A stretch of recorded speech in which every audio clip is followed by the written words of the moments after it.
Students, before starting with the ordinal utility approach, I just want to recap all that we have learnt in this second chapter.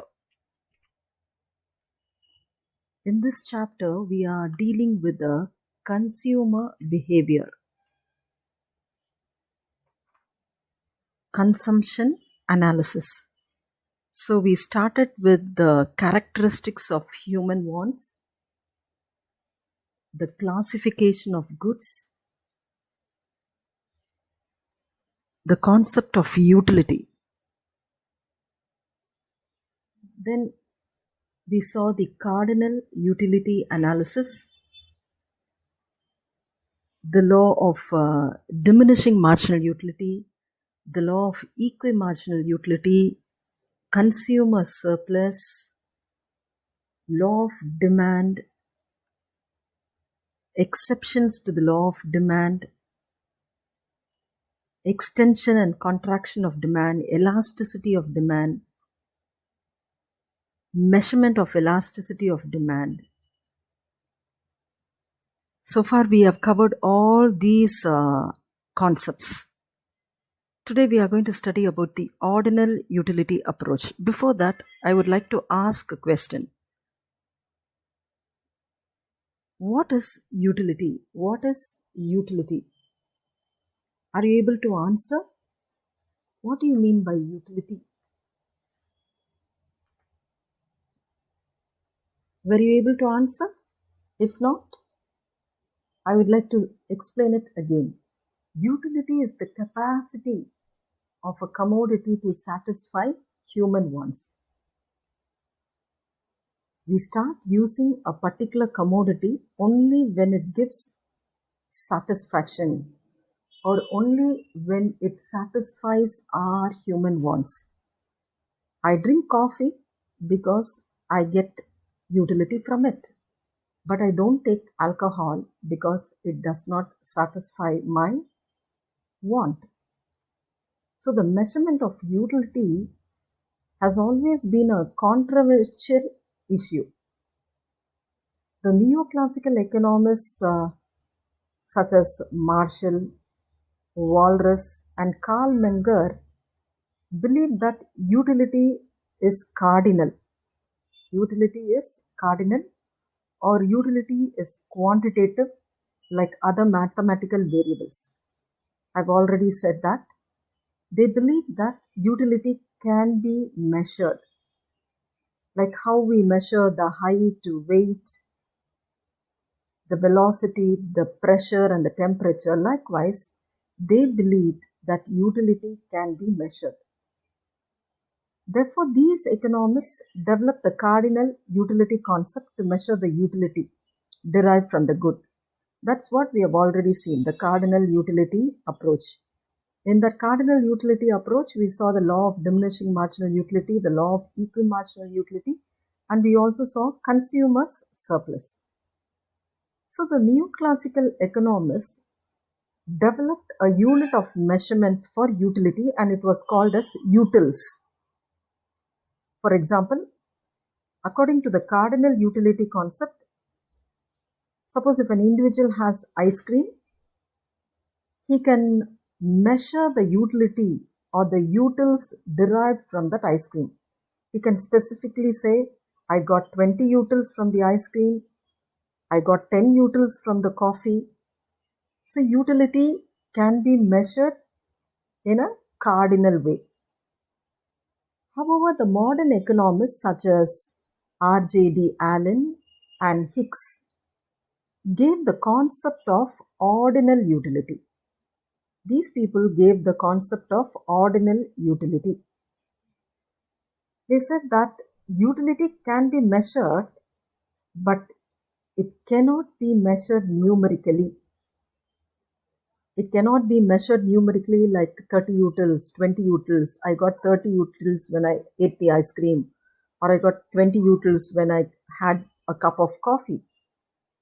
So R.J.D. Allen and Hicks, they said, utility can only be ranked like 1, 2, 3, and so on. For instance, an individual prefers ice cream than coffee, which implies that utility of ice cream is given rank 1 and coffee as rank 2. So cardinal utility approach means utility can be measured quantitatively. The units to measure utility is utils. So இப்போ ice cream சாப்பிட்டதுனால எனக்கு 30 utils கிடச்சிது, coffee குடித்ததுனால எனக்கு 10 utils கிடச்சிது, அப்படி சொன்னால் அதுக்கு பேர் கார்டினல் யூட்டிலிட்டி அப்ரோச். அந்த அப்ரோச்சை கொடுத்தது Marshall, Walras and Carl Menger. Ordinal utility அப்ரோச்னா என்னது? யூட்டிலிட்டி மெஷர் பண்ண முடியும், ஆனால் எப்படி மெஷர் பண்ண முடியும்னா ரேங்கிங் மூலமாக. இப்போ ஐஸ்கிரீமும் காஃபியும் இருந்ததுன்னா நான் ஐஸ்கிரீமுக்கு ரேங்க் 1 கொடுக்குறேன், காஃபிக்கு ரேங்க் 2 கொடுக்குறேன். So this method only is called as ordinal utility approach. So now we are going to see the ordinal utility approach. It is given under 2.10 called ordinal utility analysis or Hicks and Allen approach or indifference curve analysis. So it can be called as ordinal utility approach or ordinal analysis or Hicks and Allen approach or indifference curve analysis. So Edgeworth, Wilfred Pareto, they all criticized the cardinal utility approach. They assume that utility cannot be measured absolutely, but can be compared or ranked or ordered by ordinal numbers. So இவங்களாம் என்ன சொல்கிறாங்க? Utility வந்து order தான் பண்ண முடியும், 1, 2, 3 அப்படின்னு சொல்ல முடியும்னு சொல்கிறாங்க. So Edgeworth was the first person to develop a scientific approach to the study of consumer behavior, which was called as the indifference curve approach in 1881. So the first one to give this approach was Edgeworth. In 1906, Wilfred Pareto modified the Edgeworth approach. Again, later on, J.R. Hicks and R.J.D. Allen refined the indifference curve approach in 1934. So first it was given by Edgeworth, later on it was modified by Wilfred Pareto. The refined version of indifference curve was given by J.R. Hicks and R.J.D. Allen. So this theory is also based on the scale of preference. A rational consumer usually prefers the combination of goods which gives a maximum level of satisfaction. So a rational consumer means a person who has got complete knowledge about what he is doing. A person who wants to derive maximum satisfaction only is called as a rational consumer. So a rational consumer usually prefers to have a combination of goods. He will not have just one good. He will have a combination of goods. Therefore, the consumer will arrange the goods and their combination in order of its satisfaction. So, எந்த பொருள் எனக்கு satisfaction கொடுக்குதோ அந்த பொருளுடைய காம்பினேஷனை நான் என்ன பண்ணுவேன்? Order பண்ணுவேன். Such an arrangement of combination of goods in the order of level of satisfaction only is called as the scale of preference. So, this ordinal utility approach has got certain assumptions. What are the assumptions? First one, consumers must be rational and his aim is to derive maximum satisfaction. Second assumption is utility cannot be cardinally measured. Cardinal utility measure பண்ண முடியாது, but utility can be ranked. 1, 2, 3 சொல்லிட்டு என்ன பண்ணலாம்? Rank பண்ணலாம். Third one, the indifference curve approach is based on the concept of diminishing marginal rate of substitution. So this is based on the concept of diminishing marginal rate of substitution. The last one is the consumer is consistent. The consumer is consistent. There is no change in the behavior of the consistent. This term I will be explaining again, diminishing marginal rate of substitution. So first let us see the indifference schedule. This is only called as the indifference schedule.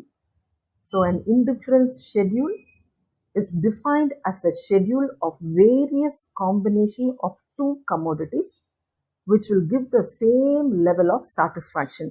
So here in this schedule, this is a tabular column.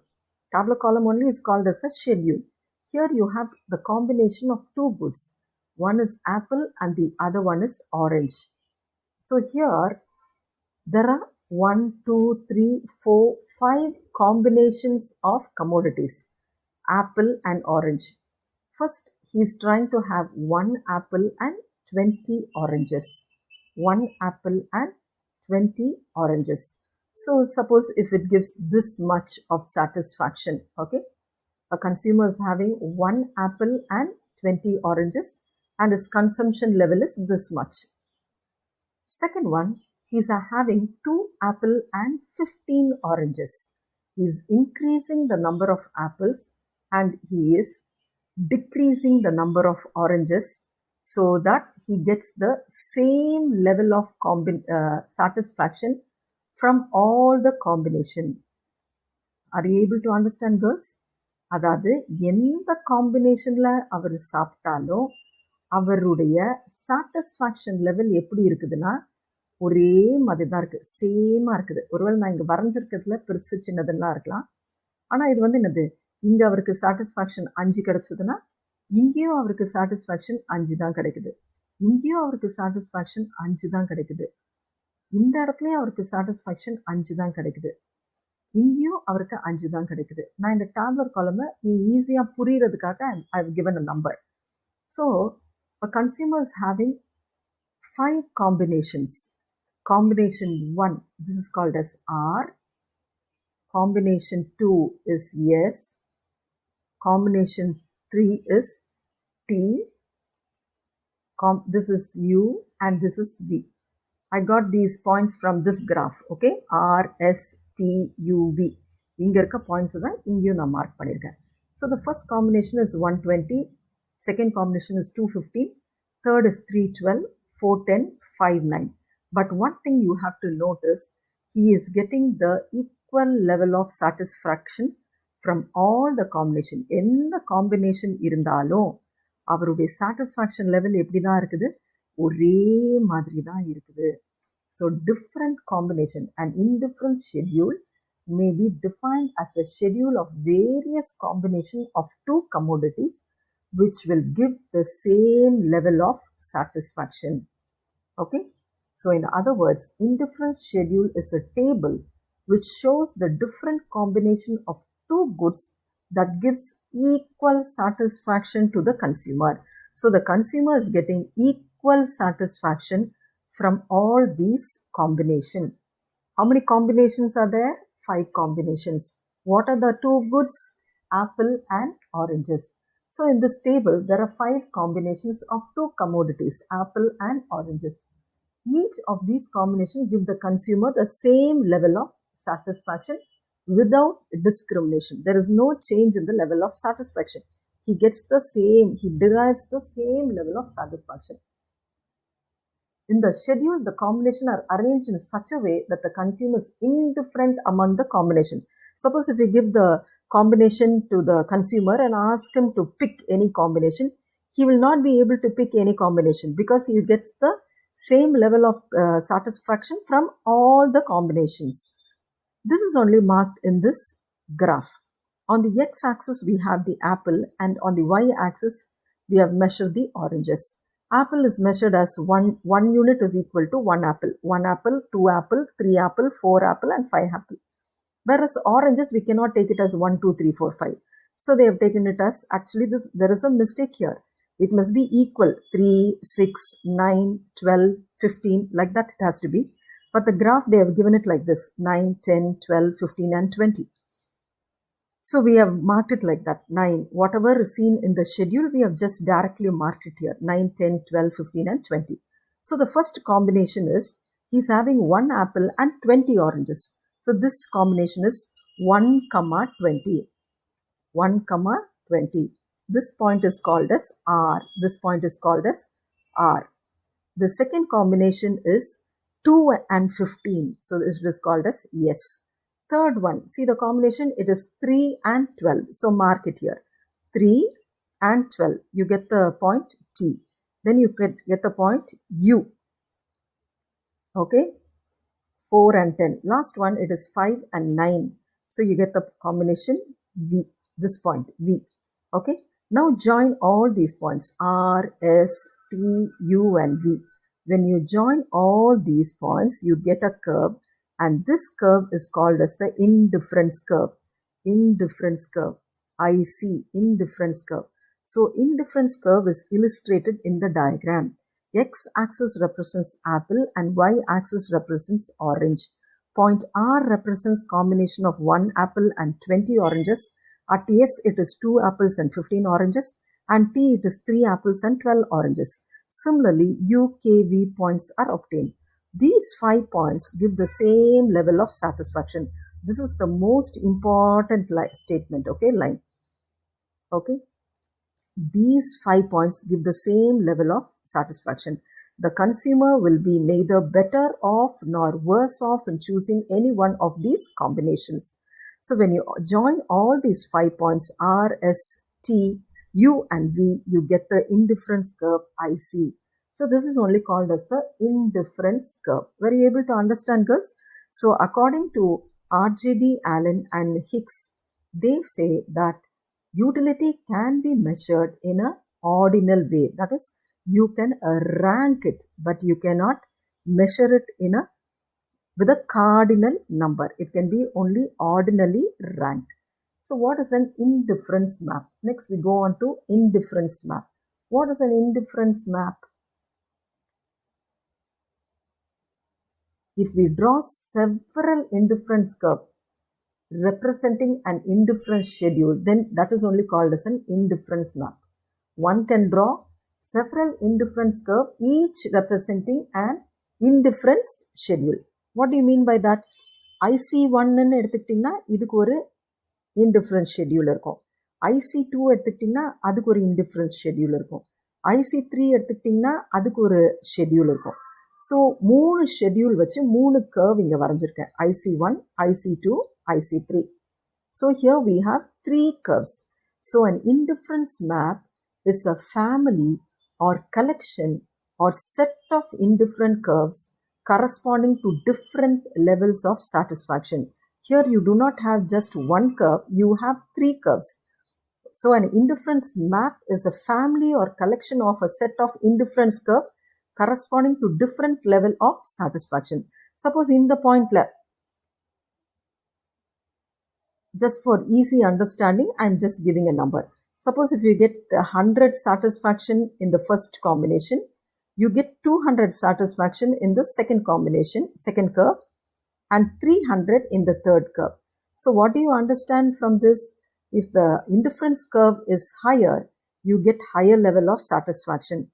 IC1 காட்டிலும் IC2 உடைய satisfaction ஜாஸ்தி. IC2 காட்டிலும் IC3 உடைய satisfaction ஜாஸ்தி.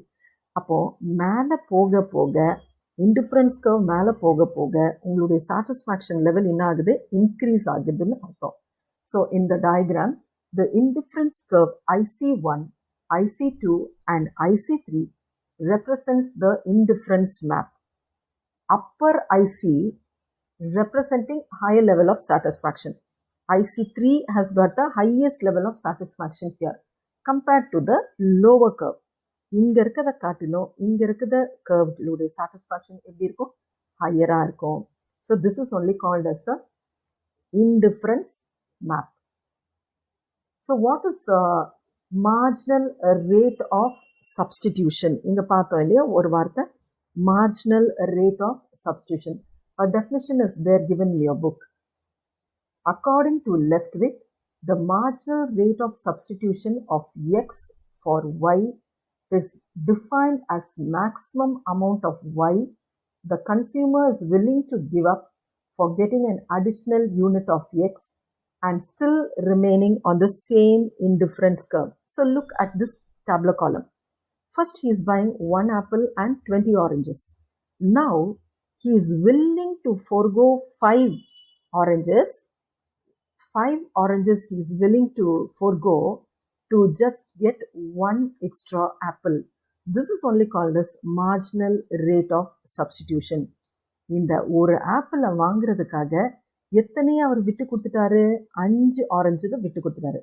So instead of orange, he is substituting it with apple.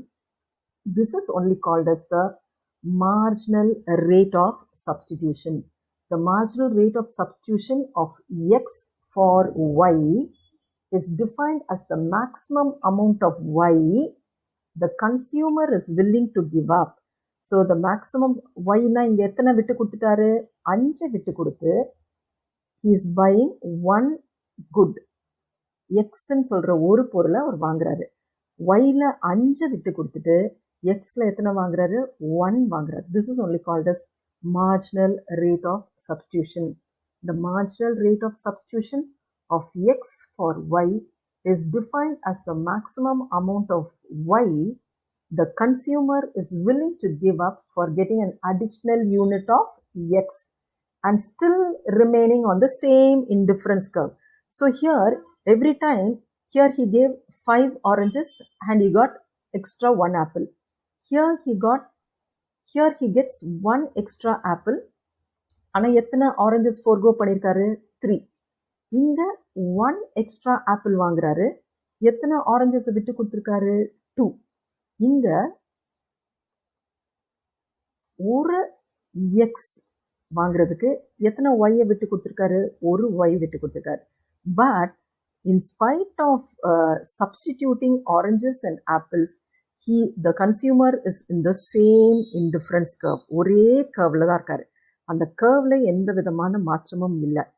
ஆனா காம்பினேஷன்ல தான் மாற்றம் இருக்கு. This is only called as marginal rate of substitution. So I explained what is ordinal utility approach. I gave the introduction. I gave the assumptions. Then we went on to the schedule, indifference schedule. So indifference schedule is a tabular column which gives the combination of 2 commodities which gives the same level of satisfaction. Then you have to give the explanation for that, then the graph and the graph explanation. So if this question is asked, you have to write all this for 5 marks. You have to write the introduction, the assumption, the tabular column explanation, the graph and the graph explanation. Okay? Hope you understood this, girls.